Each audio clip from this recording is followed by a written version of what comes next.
The baby monitor turned on at 3 a.m. and I heard a voice singing. I live alone with my son. Hello everyone. I need to tell this because I cannot stop shaking and the police say it was probably just radio interference. But I know what I heard. I live alone with my 2-year-old son Mateo in a small house on the outskirts of the city. My husband passed away a year ago, so it is just the two of us and our dog, a German Shepherd named Thor. It all started last night. It was exactly 3 in the morning. I know the exact time because the glow of the alarm clock hit me directly in the eyes when the baby monitor activated with a burst of static. At first I thought it was the wind or Mateo rolling over in his crib. But then the static calmed down and I heard a whisper. It was not my son's cry. It was a woman's voice, a voice extremely sweet but at the same time so cold it made my blood freeze. She was singing a lullaby I have never sung to Mateo.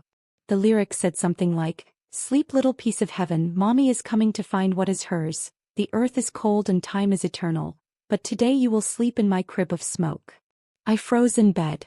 My heart was beating at 100 miles per hour. The first thing I did was look at the monitor. The camera has night vision, but the image looked grainy as if there were a thick fog inside my son's room. I could see Mateo's silhouette sleeping peacefully, but next to the crib, right where the camera angle is lost in the darkness, I saw a hand. It was not a normal hand. The fingers were extremely long like branches of a dry tree, and they had a grayish, almost bluish color. That hand was gently stroking the rail of my son's crib. I jumped out of bed without thinking. I grabbed a baseball bat I keep under the mattress and ran down the hallway. The strange thing is that Thor, who always barks even at the mailman, was hiding under my bed, whimpering and trembling in a way I had never seen before. When I reached the door to Mateo's room, the voice stopped dead. The silence was so heavy it made my ears ache. I burst the door open, turned on the light and shouted my son's name. The room was empty. Well, empty of any intruder. Mateo was still sleeping, but what I saw made me fall to my knees. On the wall, right above his crib, there were finger marks. They were not dirt stains. They were burn marks on the wallpaper, 5 long lines going down to the mattress. I checked the whole house. Windows locked from the inside, doors double bolted. There was no sign of anyone. When I went back to my room and looked at the monitor again to see the recording, the device simply turned off. When I turned it back on, the memory card was empty. No record remained of the last 30 minutes. I called the police, and here is the part that fills me with rage.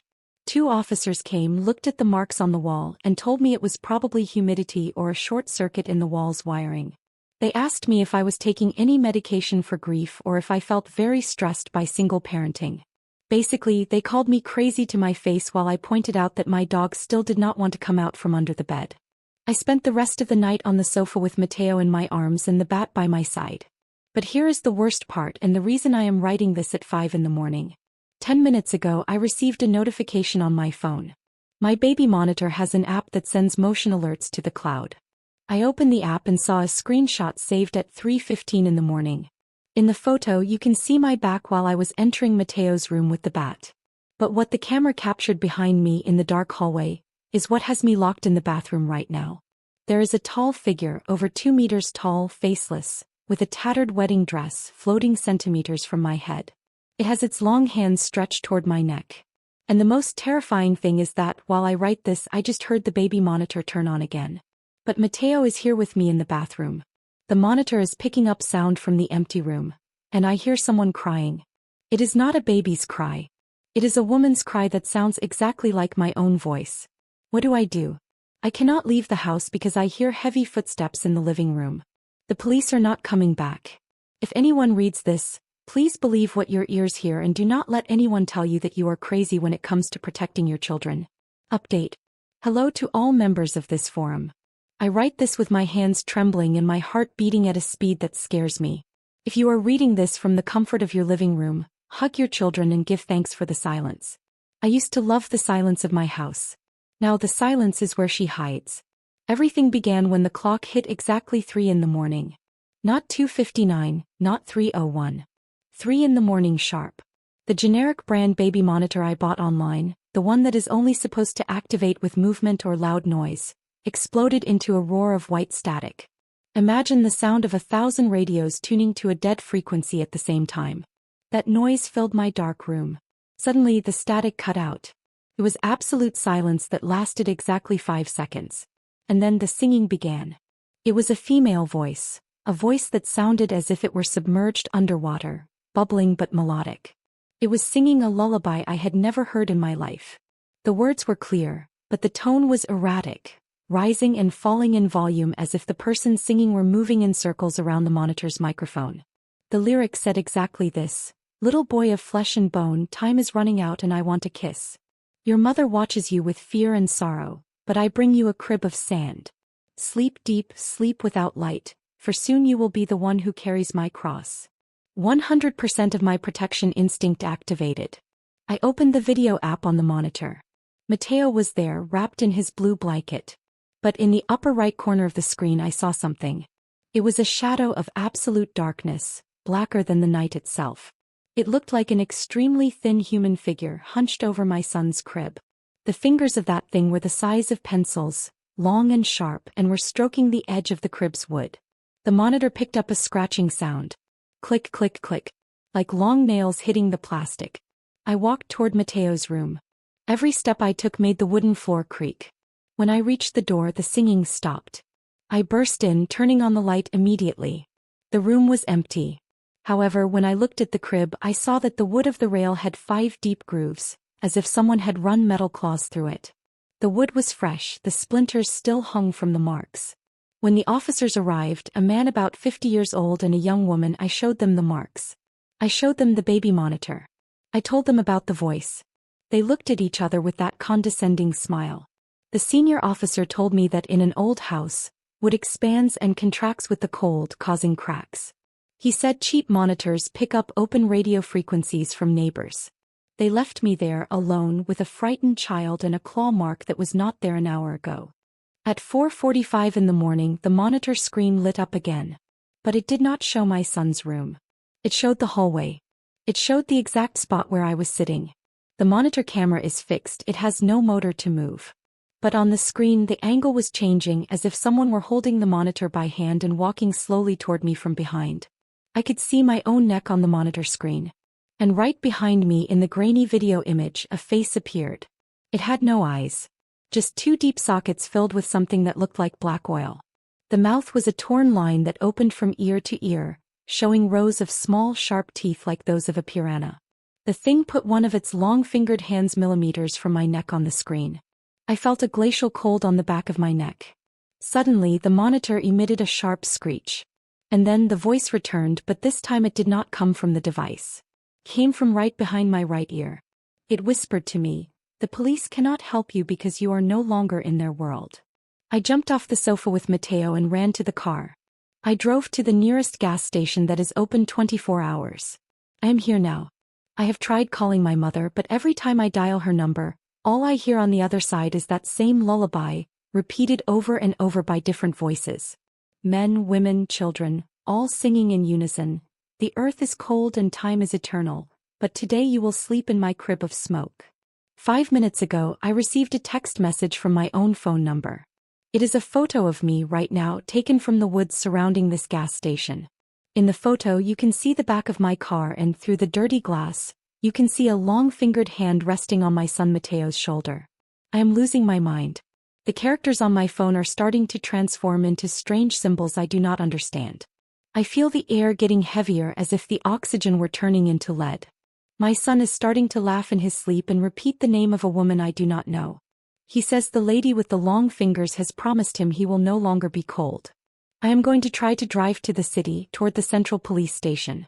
If I do not post anything again in the next 24 hours, please look for a woman named Elena and her son Mateo on Route 54. Because once you hear her song, she already knows what your soul sounds like, and she will not stop until you also sing for her in the dark. 100% real. Fear is the food of what lives in the static. 9 times out of 10 it is just the wind, but that 10th time, it is something that does not belong to this plane of existence. The sun seems to be taking too long to rise, and my watch says it has been 3 in the morning for 3 hours. Time has stopped. The world is gray. And the static is starting to sound again in my car speakers, even with the radio off. She's here. She was always here. Final update. I'm still here. If you are listening to this, It is because my phone managed to upload the file to the cloud before the signal was completely lost. My name is Elena and I am still trapped on Route 54. The clock on my dashboard still marks exactly 3 in the morning. I have tried to drive for what seems like 100 kilometers, but I always pass in front of the same abandoned gas station again. Mateo is no longer crying. That is what scares me most. He is sitting in his safety chair, staring fixedly through the window into the darkness of the forest. His eyes are very wide. He does not blink. When I try to talk to him, he only answers me with a whisper. "Mommy, the lady says your ears are very noisy and she is going to clean them with her long fingers." I felt a chill run from the back of my neck to the tips of my toes. 100% of my sanity was hanging by a thread. I decided to get out of the car. I know that in all horror movies that is a mistake, but the smell inside the vehicle had changed. It no longer smelled like a new car or baby food. Now it smelled like wet earth, graveyard flowers, and rusty metal. Upon exiting, the silence outside was almost solid. No crickets were heard, no wind was heard through the trees. Just the hum of my own nervous system. I walked toward the back of the car, determined to face whatever was there. But there was nothing. The hand mark I saw in the monitor photo was not on the glass. However, when I passed my hand over the window, I felt that the glass was hot, almost boiling, exactly in the place where the figure in the photo rested its limb. That was when the baby monitor, which I took with me and left on the roof of the car, came back to life. The screen did not show interference this time. It showed a clear image in high definition of a place that was not my house or the road. It was a circular room with walls made of what looked like human skin sewn with copper wires. In the center of the room there was an old wooden crib. My crib. Mateo's crib with the claw marks. On the screen I saw a woman enter the shot. She wore the same tattered wedding dress, but now I could see her from the front. She had no face. Where the nose and mouth should be, there was only a stretched membrane of skin that vibrated every time she emitted that melodic singing. She approached the camera and put her long finger over the lens. I heard her voice not through the monitor speaker but inside my own skull. She told me, "You called me Elena. Every time you turned on the monitor to spy on your son's sleep, you were opening a window. Every time you were afraid that something would happen to him, you gave me a brick to build my house. Now my house is ready and he is the guest of honor." I screamed with all my strength. I grabbed the monitor and smashed it against the asphalt. I trampled it until the plastic broke into 1,000 pieces and the circuits were exposed. But even destroyed, the monitor speaker continued to emit that woman's laughter. A laugh that sounded like glass breaking inside a blender. I ran back to the driver's seat, but when I opened the door, Mateo was not there. The safety chair was empty. The belts were fastened as if he had evaporated through them. "Mateo! Mateo!" I screamed toward the forest. Suddenly, about 50 meters away between the trees, I saw a small light. It was the blue light of a tablet screen. Mateo has a tablet he uses to watch cartoons. He was there, standing in the middle of the brush, holding the tablet high. I ran toward him. When I reached his side, I realized it was not Mateo. It was a wooden mannequin dressed in my son's clothes, holding the tablet. The tablet screen showed a live broadcast. In the video I saw my real son Mateo crawling through the hallway of our house. But the house in the video was not the house we left.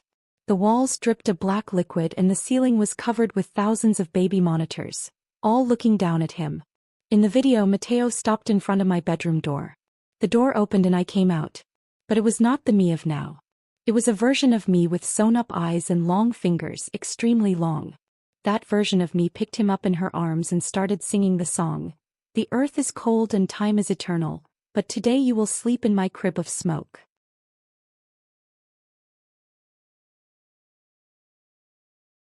I understood the truth in that moment. I was not running from a ghost. I was being transformed into one. The monitor did not capture an intruder. It captured my future. Every time fear consumed me, I lost a piece of my humanity and that thing kept it. I fell to my knees on the damp earth. I looked at my hands and saw that my fingers were starting to stretch. My nails were turning dark and sharp. The skin of my face started to feel tight. I tried to scream, but the sound that came from my throat was a perfect musical note, a note from a lullaby. I looked toward the road and saw my own car driving away. I could see through the rear window a woman who looked exactly like me with a perfectly normal Mateo in the back seat.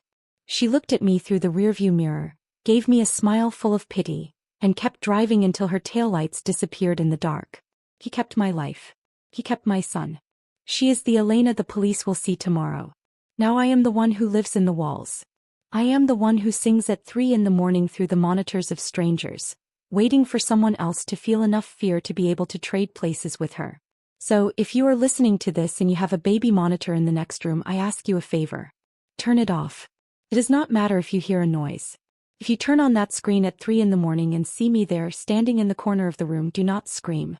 Because if you scream, you will be giving me permission to enter. I hear a click. Someone somewhere in this country just turned on their monitor. I can feel their fear through the signal. It is a young mother just like me. She is scared because she heard a whisper. Poor woman. She does not know she just invited me to dinner. I'm heading there now. The song is starting. 3 in the morning. 0% hope. 100% darkness. Goodbye, Elena. Hello, new mother.